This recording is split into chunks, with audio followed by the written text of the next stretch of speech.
What's up, guys, and welcome back to CNA Films and Animation.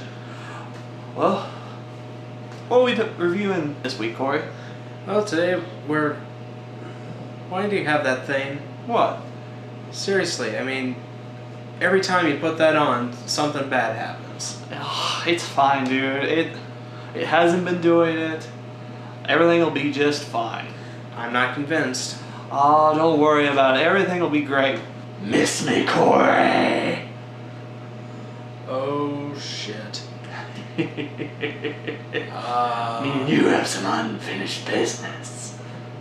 Like, let's get out of here! What the heck? Oh, wait a minute. Get back here.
What? Whoa!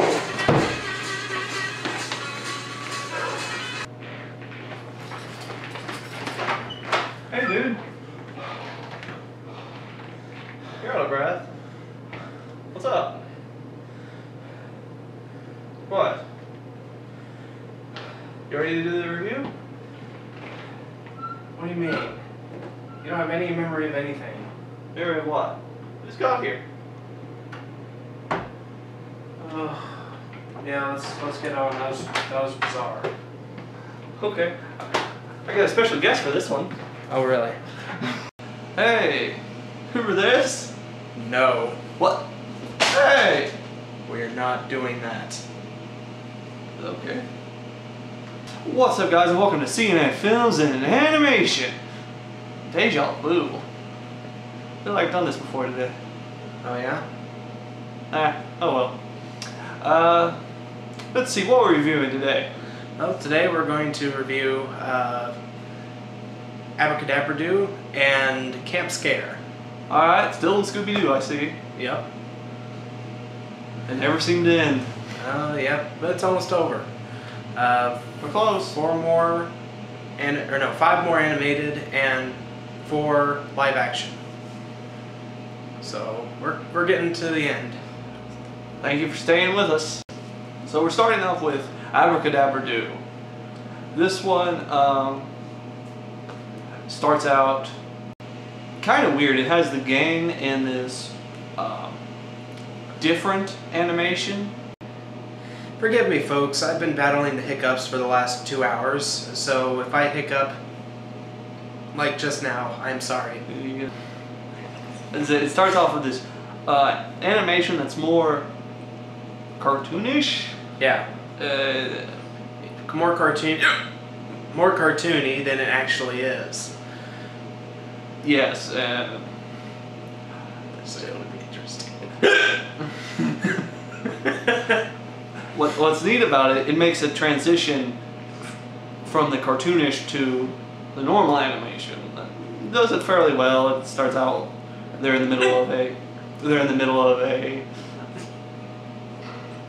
already in the middle of a mystery, and Velma gets a call from her mother saying that her little sister, who is at magic magic school is in trouble by a griffin. So Velma and the gang hurry to Whirlin' Merlin's Magic Academy.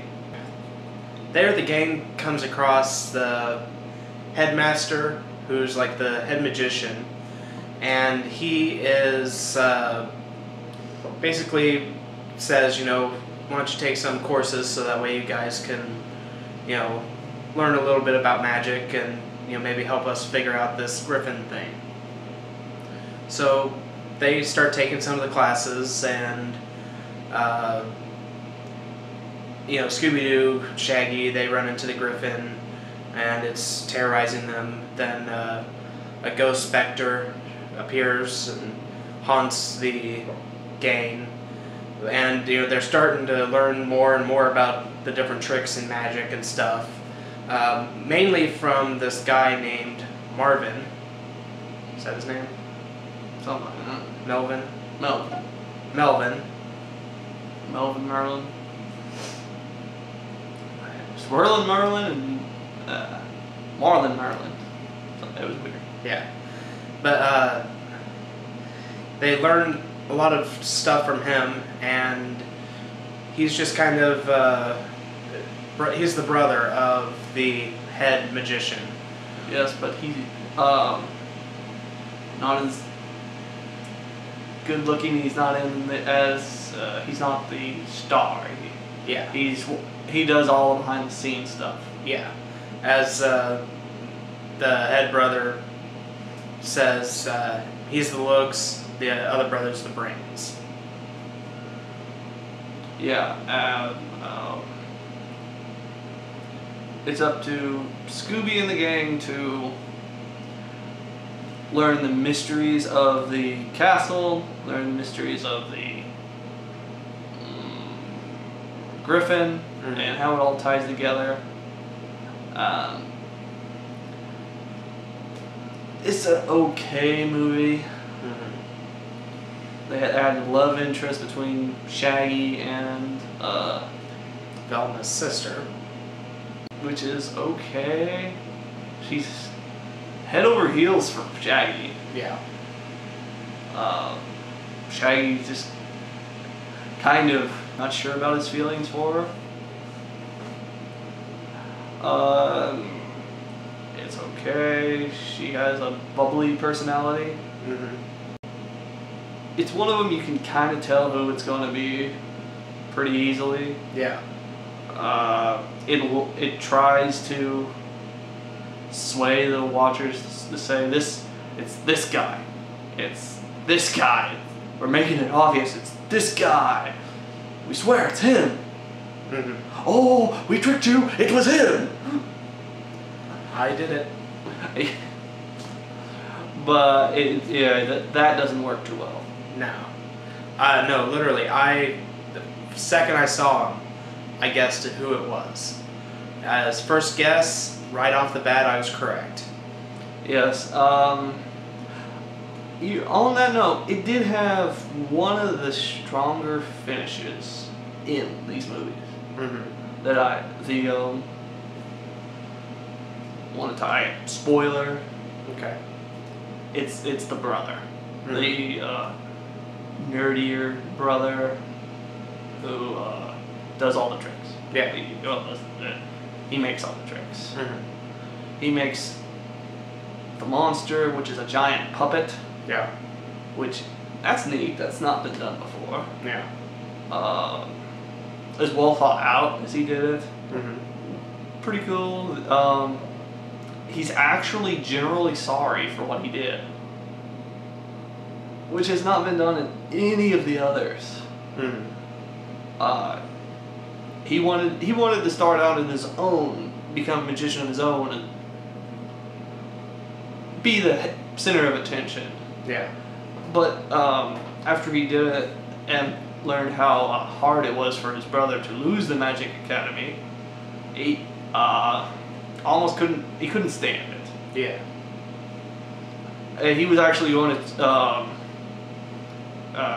repent what what he had done when Scooby and Shaggy catch him. Mm-hmm.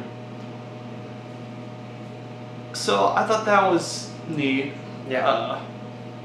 It's not been done in any of the previous movies. Mm-hmm. Said this one, to get there, it's like meh, but the ending I thought was rather good. It was rather one of the stronger endings.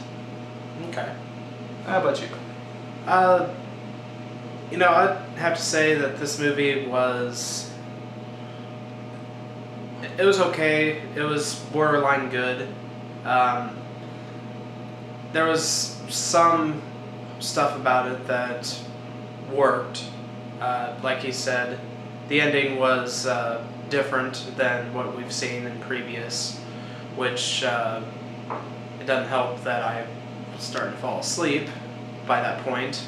So I mean, and that goes to, you know, the previous stuff, you know, the first hour and 10 minutes or so, all that stuff was a little boring, I'll admit. And it took a long time for it to actually get to where it was going, especially since I figured out who it was right away. Yeah. And it's just okay. Yeah. Overall, yeah, it's okay. Kids probably would like it. You don't get a whole lot out of the first 2/3, the last bit. Mm-hmm. As I said, it's good. I did like that, but overall, it's just an okay movie. What would you give it out of 10?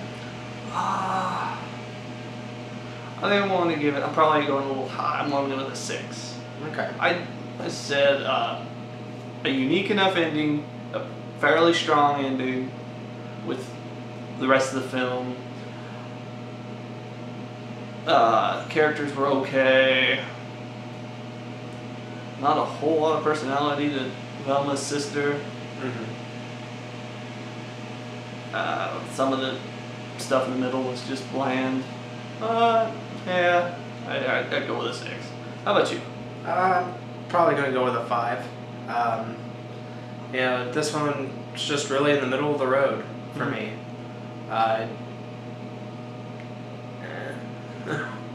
But yeah, so let's move on to our next film, Camp Scare.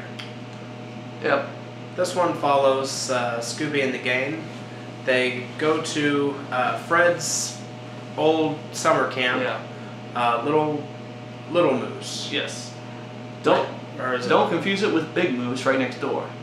Is it Lake Little Moose? Yeah, they have Lake Little Moose and Lake Big Moose. Okay. Right next to each other. So yeah, Lake Big Moose is this big kind of almost a resort. Yes. Style. Pristine. Yeah. Futuristic. Campsite. Yes. I mean, they've got all sorts of activities and, you know, stuff to do. I mean, there's like, you know, waterboarding. There's they have their own aquarium. They have personal segways.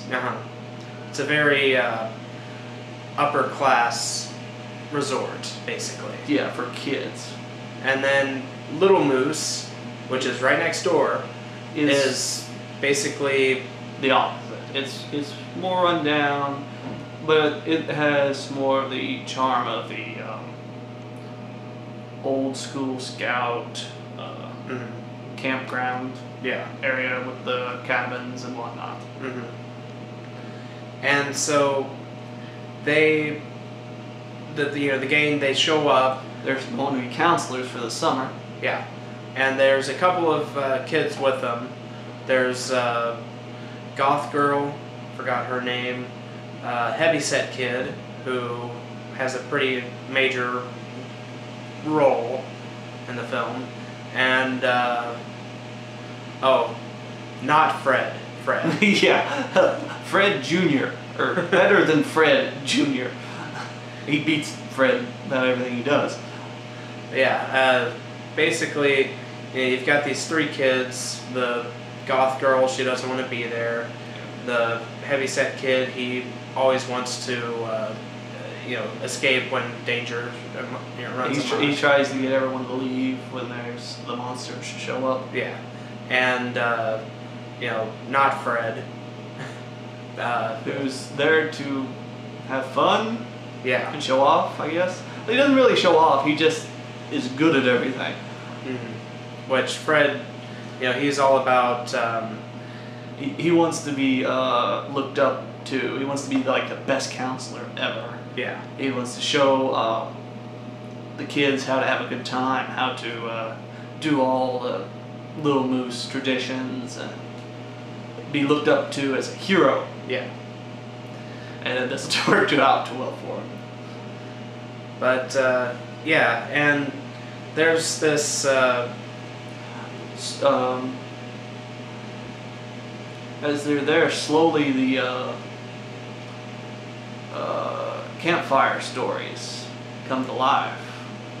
There's the woodsman who haunts the woods, the fishman who's in the lake, Mm-hmm. there's the banshee who lives in the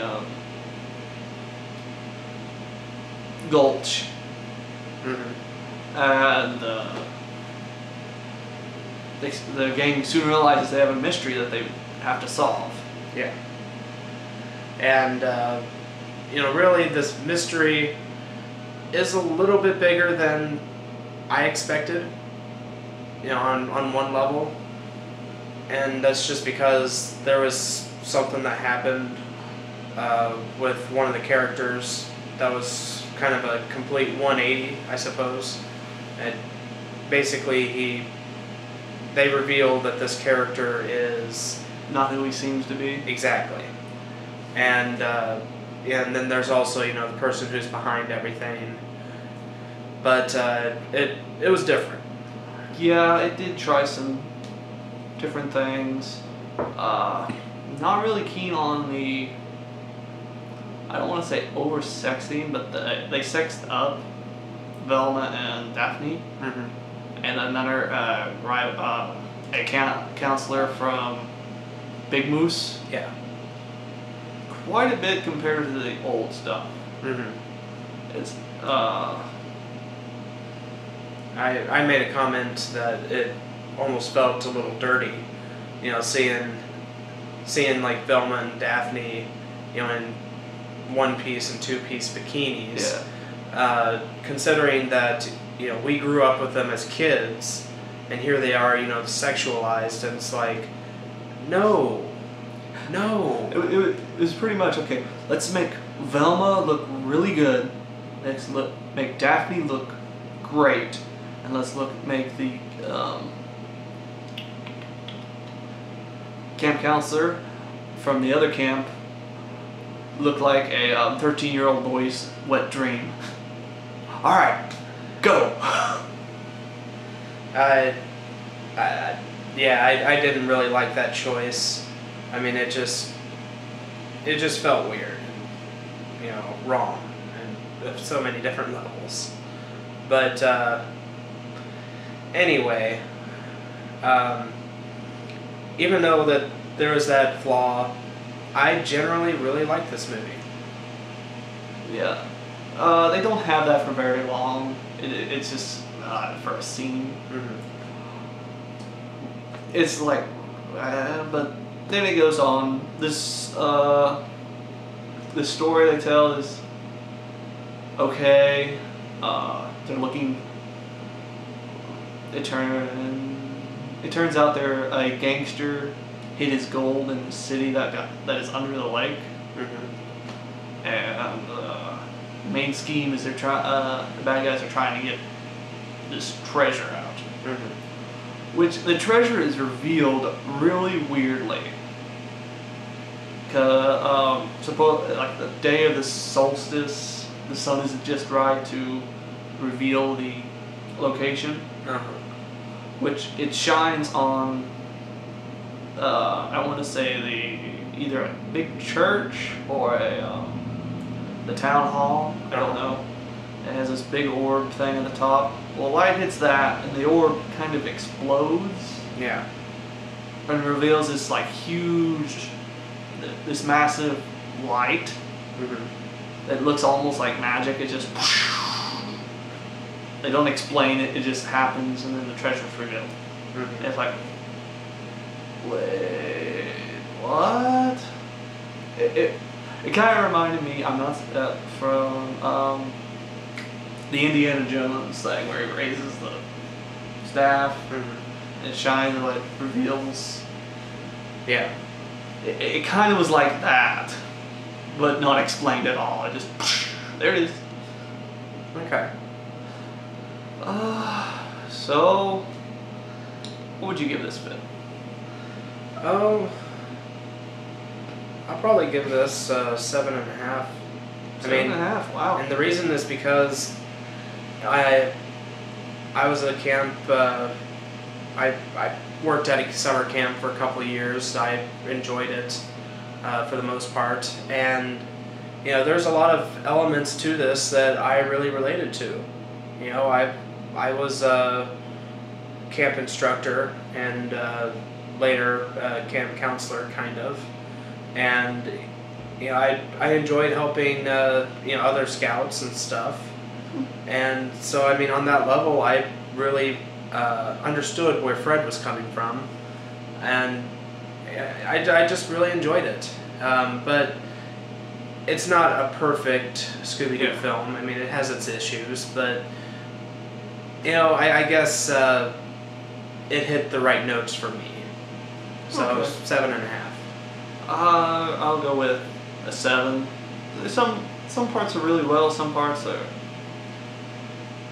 Why did they do this? This is weird. But overall, it's not a bad movie. I think kids would like it. Mm-hmm. Especially 13-year-old boys for the one scene you see the rival camp counselor in a bikini. But that's beside the point. So tell us, guys. What'd you think of this movie? Or both movies? Did you like them? Did you dislike them? You know, share your thoughts, comment below, let us know. We'd love to hear your feedback. And if you liked this video, be sure to like, favorite, and subscribe. Be sure to check out other videos. Be sure to like us on Facebook and follow us on Twitter. If you have any other movie suggestions or TV suggestions, feel free to leave them in the comments. And as always, I'm Corey. I'm Alan. We'll see you guys in the next one. See you guys later.